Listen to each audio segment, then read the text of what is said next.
인생에는 두 가지 부류의 사람이 있습니다. 하나는 육에 속한 사람이고 또 다른 하나는 영에 속한 사람이죠. 육에 속한 사람은 육체적 본능을 추구하고 이성적 사고와 합리적 계산, 어떤 일에 대해서 이익이 있는지 손해가 있는지를 따져보고 사는 인생이죠. 이런 사람은 신앙생활에도 옳고 그름을 따집니다. 하나님이 뜻이 아니라 내 감정에 따라 움직이며 율법적이에요. 육에 속한 사람은 자존심이 강합니다. 자신이 대단한 사람이라고 착각하고 하나님께 기도하지 않습니다. 붙들지 않습니다. 자기 확신이 강한 사람이에요. 이러한 사람은 이기심이 강하고요, 상처받을까 봐 다른 사람에게 마음을 열지 않고 자신의 고집과 가치관을 지키기 위해서 다른 사람을 비판하고 다른 사람을 공격하는 성향이 있어요. 그래서 예수를 믿는다 하면서도 하나님을 경험하지 못합니다. 인생이 늘 지옥 같아요. 그런 사람이 육에 속한 사람이에요. 반면에 영에 속한 사람의 특징도 있죠.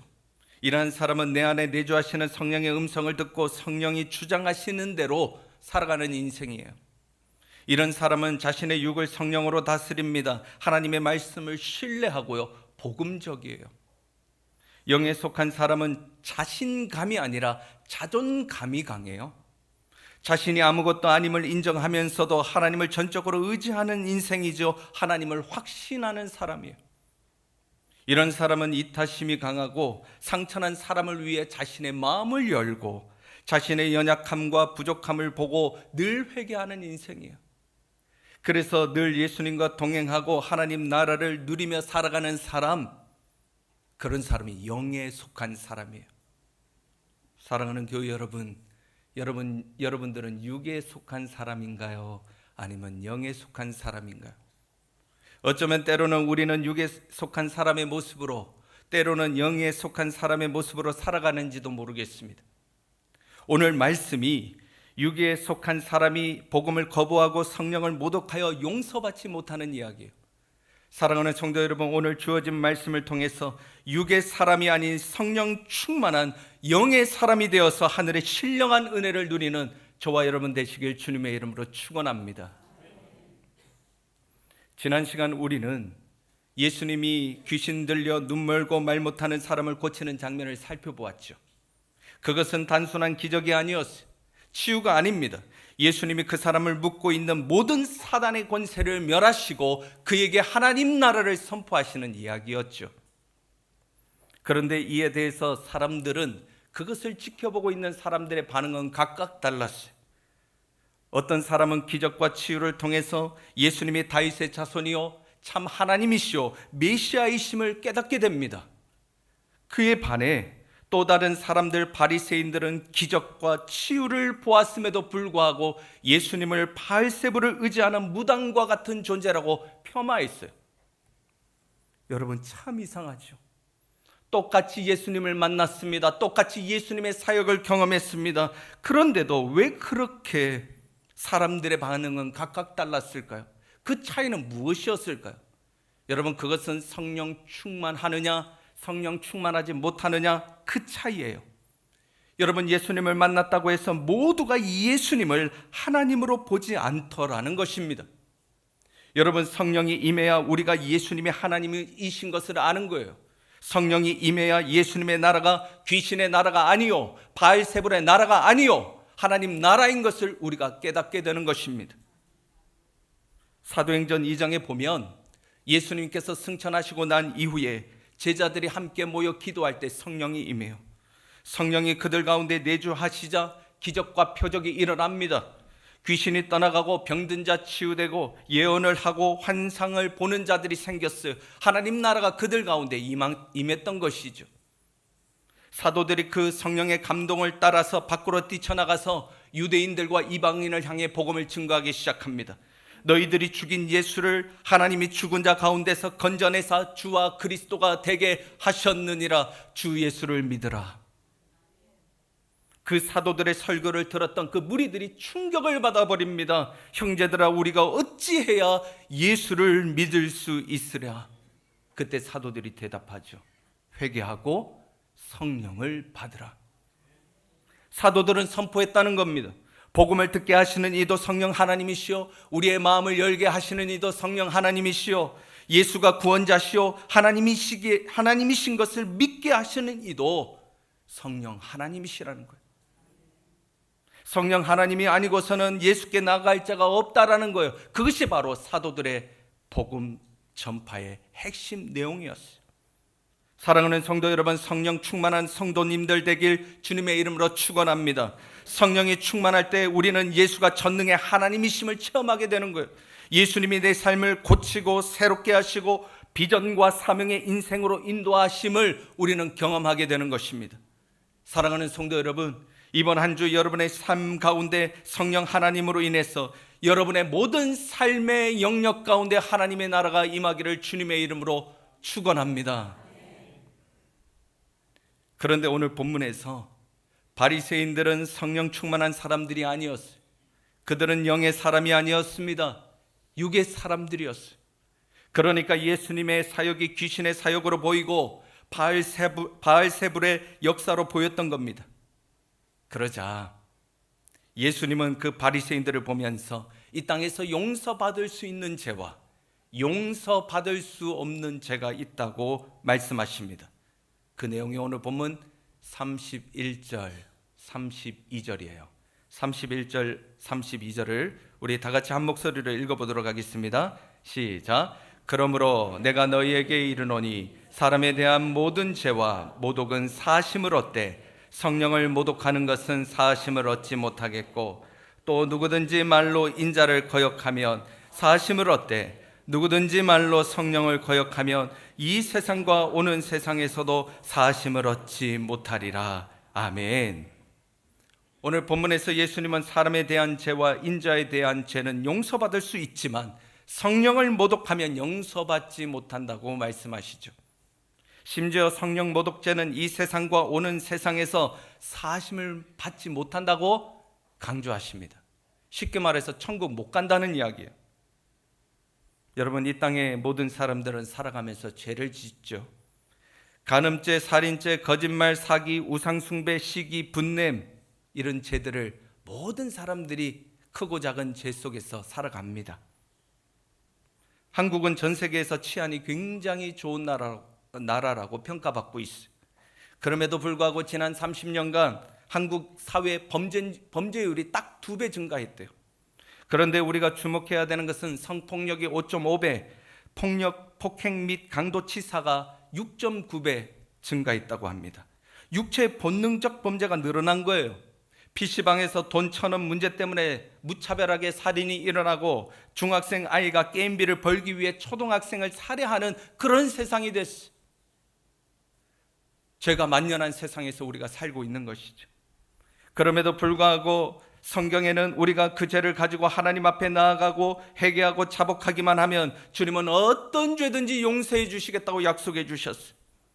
사실 하나님은 우리를 용서하기 위해서 하늘의 모든 보좌를 내려놓고 우리 가운데 오셨습니다. 하나님은 우리를 용서하시기 위해서 십자가에 달려 죽으시고 부활하셨습니다. 여러분, 이것이 복음의 핵심 내용이에요. 이것이 하나님이 우리를 향하신 주님의 마음이십니다. 요한 사도는 요한일서 1장 9절에서 용서의 하나님을 말씀하고 있죠. 만일 우리가 우리 죄를 자백하면 그는 미쁘시고 의로우사 우리 죄를 사하시며 우리를 모든 불의에서 깨끗하게 하실 것이요. 하나님은 용서하시는 하나님이세요. 자비로운 하나님이십니다. 그럼에도 불구하고 이 땅에서 딱 하나 용서받지 못하는 죄가 있다고 말씀하시는 거예요. 그것이 바로 성령 모독죄입니다. 여러분, 성령을 모독한다는 말은 무슨 말일까요? 성경에서 말하고 있는 성경 모독죄란 뭘까요? 2가지를 생각해 봤으면 좋겠습니다. 첫째, 성령 모독이란 복음을 알면서도 고의적으로 거부하고 방해하는 것, 그게 바로 성령 모독입니다. 이 성령 모독을 헬라어로 블라스페미아라고 부르는데 악담하다, 공격하다라는 뜻이에요. 즉 성령 모독은 하나님에 대해서 고의적으로 나쁜 마음을 품고 외면하고 공격하는 것이라는 겁니다. 우리는 32절에서 누구든지 인자를 거역하면 용서받지만 성령을 거역하면 용서받지 못한다고 살펴봤어요. 여기서 인자는 바로 예수님을 가리키는 거예요. 근데 여러분 좀 뭔가 이상하지 않아요? 인자이신 예수님은 거역해도 되고 성령은 거역하면 안 된다는 거예요. 여러분 이 문장을, 이 본문을 어떻게 우리는 이해해야 될까요? 여기서 인자라는 말은 말 그대로 해석을 하면 사람의 아들이라는 뜻이에요. 즉 하나님의 아들이신 예수님이 사람의 아들 인자로 처음에 오셨을 때는 사람들이 처음에 그분이 메시아인 줄 몰랐어요. 그래서 거부한 것입니다. 이러한 잘못은 회개하면 용서받을 수 있다고 말씀하고 계세요. 몰랐으니까 인자를 거부해도 용서받을 수 있는 거예요. 그런데 이제는 다릅니다. 인자이신 예수님께서 성령을 힘입어 귀신을 쫓아내시고 병든 자를 치유하십니다. 본문에 등장하는 바리새인들은 율법 교사예요. 율법 교사로서 그들은 복음을 알고 해석하는 사람이에요. 복음을 가르치는 사람들입니다. 예수님의 사역이 성령의 사역이요 하나님 나라의 사역이라는 것을 모를 리가 없죠. 그들이. 그럼에도 불구하고 그들은 예수님을 의도적으로 공격하고 넘어뜨리기 위해서 성령의 역사를 외면하고 거부하고 있는 거예요. 이런 사람들은 용서받을 수 없다라는 것이죠. 히브리서 6장 4절에서 6절은 성령 모독을 이렇게 설명하고 있어요. 한번 빛을 받고 하늘의 은사를 맛보고 성령에 참여한 바 되고 하늘의 선한 말씀과 내세의 능력을 맛보고도 타락한 자들은 다시 새롭게 하여 회개할 수 없도다. 여러분 성경에 보면 복음을 맛보고도 다시 타락한 자들, 성령을 모독한 자들이 등장합니다. 가룟 유다는 예수님으로부터 제자로 콜링을 받았어요. 3년의 공생애 동안 예수님과 동고동락하면서 복음을 들었습니다. 복음을 체험했습니다. 복음을 전하기도 했어요. 그럼에도 불구하고 가룟 유다는 고의적으로 복음을 알고 있음에도 불구하고 예수님을 외면한 채 예수님을 팔아버리고 예수님을 떠나가죠. 바울 선신서에 보면 데마라고 하는 사람이 등장합니다. AD 60년에 기록된 빌레몬서에 보면 바울은 데마를 나의 동역자라고 부르고 있어요. 그런데 7년이 지난 AD 67년에 기록된 디모데 후서에 보면 데마는 세상을 사랑하여 바울과 하나님을 버리고 떠나갔다고 기록하고 있어요. 한때는 바울의 동역자요, 바울과 함께 소아시아 전역을 누비며 교회를 세우고 복음을 증거했던 사람 데마, 그는 세상을 사랑해서 세상을 더 좋아해서 고의적으로 복음을 외면한 채 복음을 떠나간 사람이에요. 여러분 그렇습니다. 우리 주변에도 예수님을 믿어 새 출발을 하는 사람들이 있지요. 처음에는 참된 신앙생활을 위해서 사치와 허영을 버리고 술도 끊고 음란도 끊고 폭언과 욕설을 버리고 거짓말과 교만한 마음을 멀리하며 회개하는 것 같습니다. 말씀을 전하는 자를 존경하고 공동체 생활을 열심히 합니다. 성경 말씀도 있습니다. 또 기도 응답을 받았다고 기뻐하기도 합니다. 심지어 하늘의 은사를 체험하고 그 신비한 체험을 했다고 공동체 앞에서 간증을 하기도 하지요. 그런데 언제부턴가 자신 안에 역사했던 예수의 능력이 옅어져요. 바쁜 일상 속에 은혜가 식어지더니 말씀과 기도가 멀어집니다. 설교를 들어도 딱딱해지고 차가워진 자기의 모습을 봐요. 그렇게 좋았던 공동체 어느 순간 부담스럽기 시작합니다. 이제는 주일 예배 마치면 산으로 들러 나가는 것이 좋습니다. 세상 친구들과 술 한잔 기울이는데 왜 이렇게 즐거워요? 내가 교회만 있다 보니 이 세상 즐거운 거 내가 모르고 살았구나. 그러다가 결국 이전의 옛자로 돌아가 사랑하는 세상으로 떠나가는 사람들 우리 주변에 종종 있습니다. 사랑하는 성도 여러분, 선줄로 생각하는 자 넘어질까 조심하라 그랬어요. 우리는 우리의 구원이 이미 시작되었지만 아직 완성되지 않았음을 우리는 기억해야 됩니다.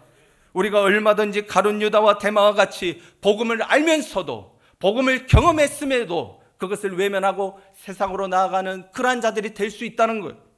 여러분 이것이 바로 성령 해방죄예요. 우리는 두렵고 떨리는 마음으로 우리는 믿음과 구원을 점검하며 신앙생활해야 돼요. 사랑하는 성도 여러분, 우리에게 부어주신 복음을 알면서도 외면치 말고 주님 부르시는 그날까지 믿음의 경주를 끝까지 달려가는 하나님의 백성들 되길 주님의 이름으로 축원합니다. 두 번째 성령 모독이란 무엇일까요? 자신의 기준에 맞지 않으면 반복적으로 복음을 거부하고 공격하는 것, 그것이 바로 성령 모독이에요. 마태복음 12장에서 예수님은 하나님의 나라 사역을 연속해서 보여주십니다. 안식일에 배고픈 제자들의 허기를 채우셨고, 손 마른 자들을 고쳐 주셨고, 귀신 들린 자를 성령으로 자유케 하여 주셨어요. 그런데 오늘 본문의 바리새인들에게는 예수님의 사역이 자신들의 율법과 가치관과는 맞지가 않았어요. 율법에는 안식일에 이삭을 잘라 먹으면 안 되잖아요. 또 당시 병자들은 저주받은 자들이기 때문에 죄인 취급을 받았어요. 가까이 가면 안 됩니다. 그런데 예수님은 안식일에 사람이 중요하기에 배고픈 제자들을 먹이셨어요. 죄인으로 취급받았던 병자들을 치유하시고 그들에게 하나님 나라를 선포해 주셨습니다. 이러한 예수님의 사역이 바리새인들에게는 위협이 됐어요. 자신들의 종교적 신념과 영향력에 타격을 받을까 걱정하고 염려했던 것이죠. 그래서 바리새인들은 자신들의 신념과 세상의 힘을 지키기 위해 예수님을 공격합니다. 예수님에 대한 공격은 한 번이 아니었어요. 실수가 아니었어요. 그들은 예수님이 넘어질 때까지, 하나님 나라가 무너질 때까지 반복적으로 공격하기로 작심한 자들이에요. 오늘 예수님은 이러한 자들을 성령을 모독하는 자들이고 하나님의 용서를 받을 수 없다라고 말씀하는 거예요. 여러분, 오늘날 이단들을 한번 보십시오. 이만희, 정명석, 이재록과 같은 사람들, 오늘날 신실한 성도들을 끊임없이 공격합니다. 사실 그들이 잘못되었다는 것이 온 세상에 폭로되었어요. 그럼에도 불구하고 그들은 자신의 신념과 자신의 세상의 힘을 지키기 위해 지속적으로 유혹과 거짓과 잘못된 교리로 성도들을 미혹해 하고 교회를 공격하고 넘어뜨립니다. 그게 바로 성령 모독이에요. 그런데 여러분, 교회 공동체 안에도 이런 모습은 종종 있다는 거예요. 교회 안에서 내 기준과 신념에 따라 신앙생활하는 사람들이 있습니다. 내가 복음을 믿는 사람이 있어요. 하나님의 말씀이 아니라 내가 복음. 이러한 자들은 자신의 기준을 세워놓고 신앙과 교회와 복음은 이래야 된다고 목소리를 높입니다. 자신의 가치관과 맞지 않으면 복음을 외면합니다. 교회를 비판하기도 하고 하나님을 원망하고요, 믿음의 식구들을 공격해요. 22년 동안 미국에서 108번이나 교회를 옮긴 장로님이 계셨대요. 2달에 한 번꼴로 교회를 바꿨어요. 장로님은 교회를 옮길 때마다 그 교회의 단점과 허물을 하나도 빠짐없이 노트에다가 상세하게 기록했다고 합니다. 자신의 기준에 문제가 되는 것을 적어 놓은 거죠. 그 노트에 살펴봤더니 목사님의 설교, 주보, 식당 구조, 주차, 찬양대, 교인들의 태도, 교회 인테리어까지 문제가 되는 것들은 다 적어놨어요. 이 교회는 이게 문제고 저 교회는 저게 문제고, 그 노트에 보니까 상세하게 적혀 있더래요. 근데 그렇게 시간이 지나다 보니까 그분도 나이가 들어서 병들어 죽게 되었어요. 그런데 아무도 장례를 치러주지 않는 거예요. 여러분, 그도 그럴 것이 2달에 한 번씩 교회를 옮겼으니 본인이 제대로 섬긴 교회가 없잖아요. 내 교회가 없는 거예요. 그러니까 아무도, 어떤 교회도 108개의 교회 중에 장례를 치러주는 교회가 없었대요. 결국에 108번째 되는, 108번째 되는 그 교회 목사님이 그 장로님 등록도 안 하셨는데 너무 불쌍해서 장례를 치러줬다고 합니다. 여러분, 참신앙은 예수님이 내 기준에 맞추는 것 아니에요. 내가 교회의 머리 대신 예수님께 맞추는 것입니다. 내 기준에 맞지 않는다고 해서 교회와 복음을 지속적으로 비난하고 공격하는 것, 그것은 참된 신앙이 아니에요. 여러분, 내 기준을 내려놓고 내 삶을 예수님께 순종하는 사람이 되길 주님의 이름으로 축원합니다. 그리할 때 여러분은 성령의 사람이 되고 성령이 세워가시는 하나님 나라를 누리게 될 줄로 믿습니다. 여러분, 그러면 내가 성령을 회방하는 사단 충만한 사람인지, 아니면 성령 하나님께 순종하는 성령 충만한 사람인지 내가 어떻게 알 수 있을까요? 어떻게 내가 점검할 수 있을까요? 오늘 보면 33절에서 35절까지예요. 33절에서 35절 우리 한 목소리로 같이 읽어보죠. 시작. 나무도 좋고 열매도 좋다 하든지 나무도 좋지 않고 열매도 좋지 않다 하든지 하라. 그 열매로 나무를 아느니라. 독사의 자식들아, 너희는 악하니 어떻게 선한 말을 할 수 있느냐? 이는 마음에 가득한 것을 입으로 말함이라. 선한 사람은 그 쌓은 선에서 선한 것을 내고 악한 사람은 그 악에서 악한 것을 내느니라. 아멘. 오늘 본문에서 예수님은 나무와 열매의 관계로 우리 안에 성령이 계신지 아니면 사단이 역사하는지 알 수 있다고 말씀하십니다. 오늘 본문에 따르면 나무는 우리의 마음이라 할 수 있고 열매는 우리 입의 말이라고 할 수 있어요. 즉 좋은 나무에서 좋은 열매를 맺듯이 성령이 있는 마음에서 거룩한 말과 살리는 말이 나오는 것입니다. 반대로 나쁜 나무에서 나쁜 열매를 맺듯이 사단이 있는 마음에서 부정한 말과 사람을 공격하고 죽이는 말이 나오는 거예요. 그래서 35절에 보면 선한 사람은 선한 것을 내고 악한 사람은 악한 것을 낸다고 말씀하고 있죠. 콩 심은 데 콩 나고 파 심은 데 파 난다는 것입니다. 이것을 종합해 보면 그 사람 말하는 것을 들어보면 이 사람 성령의 사람인지 아닌지 우리가 분별할 수 있다는 거예요. 내 자신도 점검해 볼 수 있다는 것입니다. 마음은 그렇지 않는데 항상 말을 좀 세게 하는 어머니가 계셨어요. 어느 날 아들이 실수를 해가지고 야단을 치는데 막 화를 내다 보니까 자기의 화에 못 이겨가지고 너무 막 저주를 심하게 한 거예요. 그런 분들 계시죠? 그래서 아들에게 너무 심하게 말했어요. 이 아무짝에도 없는 쓸모없는 자식아, 나가 죽어! 그렇게 소리를 질렀대요. 그 순간 성령께서 강하게 그 어머니에게 탄식하셨습니다. 내가 네 말대로 해주랴? 내가 진짜 네 말대로 해주랴? 네 자식 아무짝에도 쓸모없는 존재로 내가 만들어주랴? 성령의 음성이 그 어머니에게 임하시는데 어머니가 막 사시나무 떨듯이 떨었대요. 그때 어머니는 성령 하나님께서 자신의 입술을 붙잡고 계시고 진짜 말대로 모든 것이 된다는 사실을 그때 처음 알았대요. 그 즉시 회개하고 아들에게 용서를 구했다고 합니다. 광야 시대 이스라엘이 모압을 통과하여 가나안 땅에 들어가려고 할 때 모압 왕 발락이 그 소식을 듣고 두려워합니다. 어떻게 하면 이 이스라엘을 막을 수 있을까 고민하다가 선지자 발람이라고 하는 사람을 불러서 이스라엘을 저주해 줄 것을 부탁합니다. 그 부탁대로 발람은 이스라엘을 저주하기로 약속을 했어요.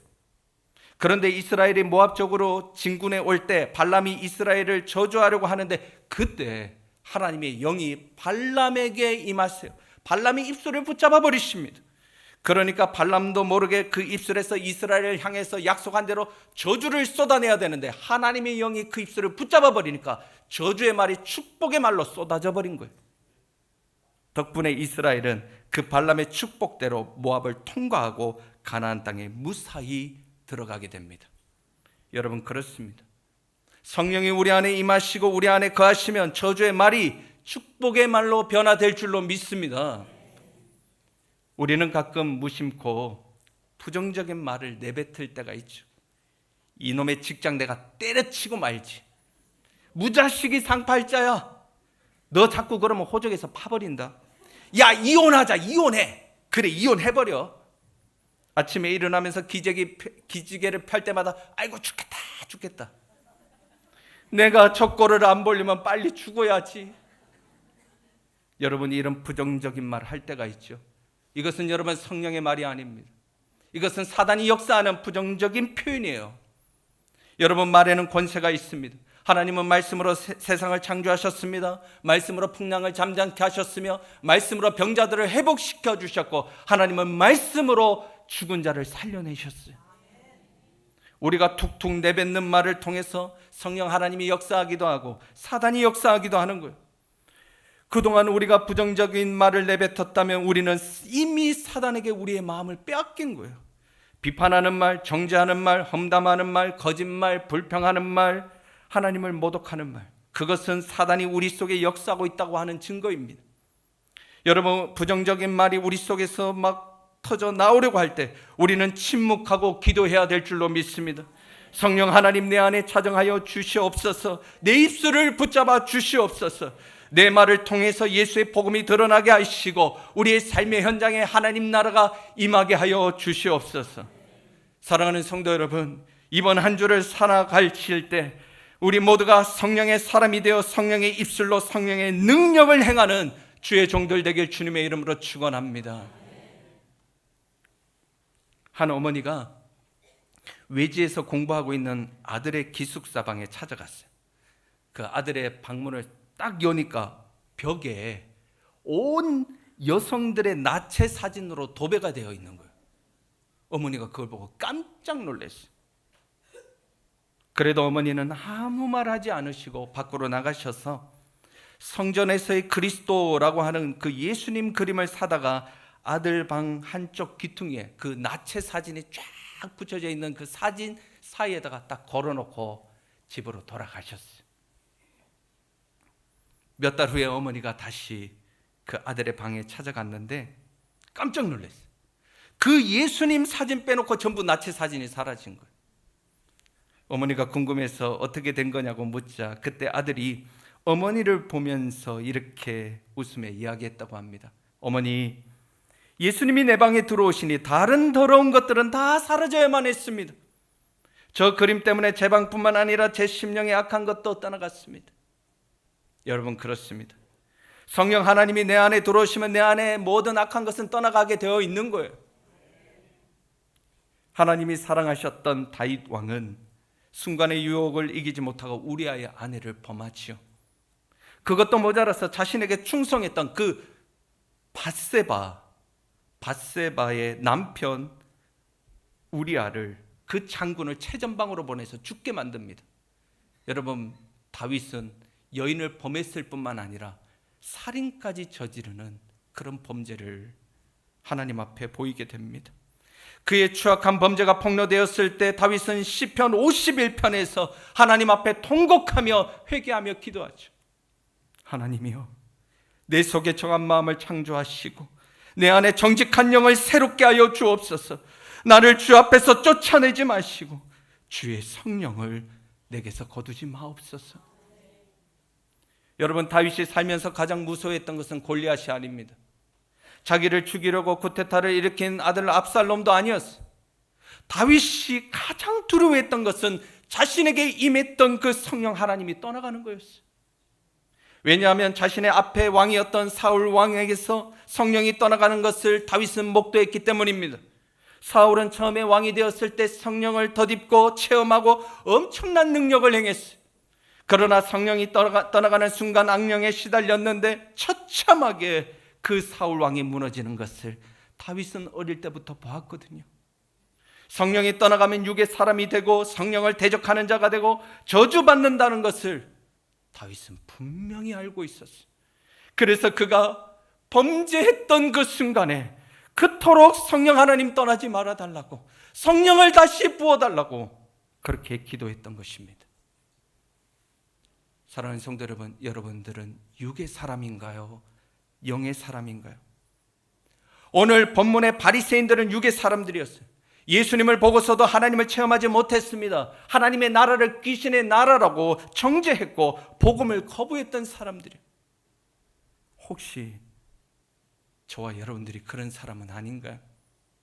우리가 교회를 다니면서도 하나님을 체험하지 못하고 내 심령의 방은 온갖 세상의 더러운 것으로 가득 차고 내 입술에서 나오는 것이 세상의 언어요, 육의 언어요, 사람을 비판하고 공격하는 그런 언어는 아닌가요? 사랑하는 성도 여러분, 다윗의 기도가 저와 여러분들의 기도 되길 주님의 이름으로 축원합니다. 주님, 복음을 맛보았음에도 불구하고 옛자로 돌아가려고 하는 내 모습을 불쌍히 여겨 주옵소서. 하나님, 내 안에 정직한 영을 창조하여 주시고 성령을 내게서 거두지 마옵소서. 사랑하는 성도 여러분, 이번 한 주 살아가실 때 성령 충만한 사람, 영의 사람 되길 주님의 이름으로 축원합니다. 그럴 때 우리는 예수님을 나의 구주, 나의 하나님이라고 고백하게 될 줄로 믿습니다. 그럴 때 예수님이 허락하신 그 하나님의 나라가 저와 여러분의 삶의 자리에 임하게 될 줄로 믿습니다. 그 은혜가 성도의 가정 가운데, 성도의 삶의 현장 가운데, 우리 공동체 가운데 충만히 임하기를 주님의 이름으로 축원합니다. 하나님이여, 내 속에 정한 마음을 창조하시고 내 안에 정직한 영을 새롭게 하옵소서. 기도하겠습니다. 고맙고 감사하신 하나님, 오늘 성령 모독에 관한 말씀을 받으며 우리는 육의 사람인가 영의 사람인가 상고하는 시간 가졌습니다.